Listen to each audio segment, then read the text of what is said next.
ಅರಸೀಕೆರೆ ಕ್ಷೇತ್ರ ಇನ್ನೂ ಪ್ರಗತಿಯ ಪಥದಲ್ಲಿ ಹೋಗಬೇಕು ಅನ್ನೋ ಆಸೆ ನಿಮಗಿದ್ರೆ, ಅರಸೀಕೆರೆ ಕ್ಷೇತ್ರದಲ್ಲಿ ಓದುತ್ತೆ ಎಲ್ಲ ಹೇಳ್ತಿರಲ್ಲ, ಮಂತ್ರಿ ಆಗ್ಬೇಕಣ್ಣ ಮಂತ್ರಿ ಆಗಬೇಕು ಅಂತ, ಆ ಮಂತ್ರಿ ಆಗಬೇಕು ಅಂತ ಇದ್ರೆ, ಆ ಮಂತ್ರಿ ಆಗಬೇಕು ಅನ್ನೋದೇನಾರು ಇದ್ರೆ ನೀವೆಲ್ಲ ಶ್ರೇಯಸ್ ಪಟೇಲರನ್ನ ಗೆಲ್ಲಿಸಿ ಕಳಿಸಿ. ಇನ್ನೇನು ಇಲ್ಲ. ಇಲ್ಲಿ ಸಿದ್ದರಾಮಣ್ಣವರು, ಡಿ ಕೆ ಶಿವಕುಮಾರ್ ಅವರು ಸೇರಿ ಈ ರಾಜ್ಯದ ಜನತೆಗೆ ಏನು ಮಾಡಬೇಕು ಅಂತಕ್ಕಂಥ ನಿರ್ಣಯವನ್ನು ತೆಗೆದುಕೊಂಡಿದ್ದಾರೆ. ನಿರ್ಣಯವನ್ನು ತೆಗೆದುಕೊಂಡು BJP ಕೇಂದ್ರ ಸರ್ಕಾರದಂಗೆ ಕೇವಲ ಅದಾನಿ, ಅಂಬಾನಿ, ದೊಡ್ಡ ದೊಡ್ಡ ಕೋಟ್ಯಾಧೀಶ್ವರಗಳನ್ನು, ಸಾಹುಕಾರಗಳನ್ನು ನೋಡ್ತಾ ಇಲ್ಲ. ಸಾಹುಕಾರರು ಪಕ್ಷ ಅದು, ಆ ಪಕ್ಷ ಬೇಡ ಅನ್ನೋದಿದ್ರೆ, ಬಡವರ ಪಕ್ಷ ಆಧಾರವಾಗಿರಬೇಕು ಅನ್ನೋದಾದರೆ ದಯಮಾಡಿ ನಾನು ಹೇಳ್ತೇನೆ, ದುಡುಕಬೇಡಿ, ಯಾವುದೇ ಕಾರಣಕ್ಕೆ ದುಡುಕಬೇಡಿ.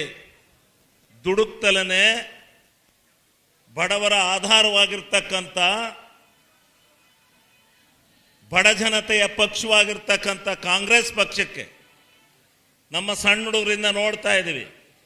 ಈ ದೇಶದ ರಾಜಕಾರಣದಲ್ಲಿ ಬಡವರ ಬಗ್ಗೆ ಏನಾದರೂ ಚಿಂತನೆ ಮಾಡಿದ್ರೆ, ಬಡವರ ಬಗ್ಗೆ ಏನಾದರೂ ಅಪಾರವಾದಂಥ ನಂಬಿಕೆಯನ್ನು ಇಟ್ಕೊಂಡಿದ್ರೆ, ಬಡವರ ಪರವಾಗಿ ಕಾರ್ಯಕ್ರಮಗಳನ್ನು ರೂಪಿಸಿದ್ರೆ, ನಾವು ಬೇರೆ ಪಕ್ಷದಲ್ಲಿದ್ದರೂ ಕೂಡ, ನಾನು ಹಿಂದೆ ಕಾಂಗ್ರೆಸ್ ಪಕ್ಷದಲ್ಲೇ ಇದ್ದೆ, ಜಿಲ್ಲಾ NSA ಘಟಕದ ಅಧ್ಯಕ್ಷನಾಗಿದ್ದೆ.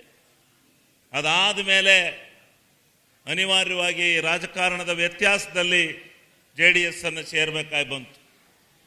ಆದರೆ ನಾನು ನೋಡ್ತಾ ಇದ್ದೆ, ಶ್ರೀಮತಿ ಇಂದಿರಾ ಗಾಂಧಿ ಅವರಿಂದ ಹಿಡಿದು ಇಲ್ಲಿಯವರೆಗೆ ಯಾರಾದರೂ ಈ ದೇಶದಲ್ಲಿ ಬಡ ಜನತೆಯ ಬಗ್ಗೆ ಕಾರ್ಯಕ್ರಮಗಳನ್ನು ರೂಪಿಸಿದ್ರೆ, ಬಡವರ ಚಿಂತನೆಯನ್ನು ಮಾಡಿದ್ರೆ, ಅದು ಕಾಂಗ್ರೆಸ್ ಪಕ್ಷ ಅಂತಕ್ಕಂಥದ್ದನ್ನು ತಾವೆಲ್ಲ ಅರ್ಥ ಮಾಡ್ಕೋಬೇಕು.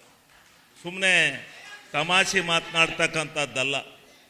ಆದ್ದರಿಂದ ದಯಮಾಡಿ ನಾನು ಹೇಳ್ತೇನೆ, ನೀವು ಈಗ ಕಾಂಗ್ರೆಸ್ ಪಕ್ಷವನ್ನು ಗೆಲ್ಲಿಸ್ತಕ್ಕಂಥ ಅವಕಾಶ ನಿಮಗೆ ಬಂದಿದೆ.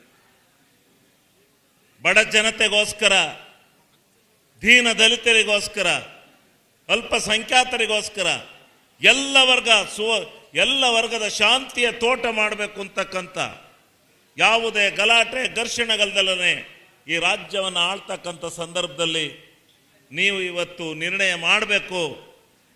ನಮ್ಮ ಶ್ರೇಯಸ್ ಪಟೇಲ್ರವರನ್ನು ಗೆಲ್ಲಿಸಬೇಕು.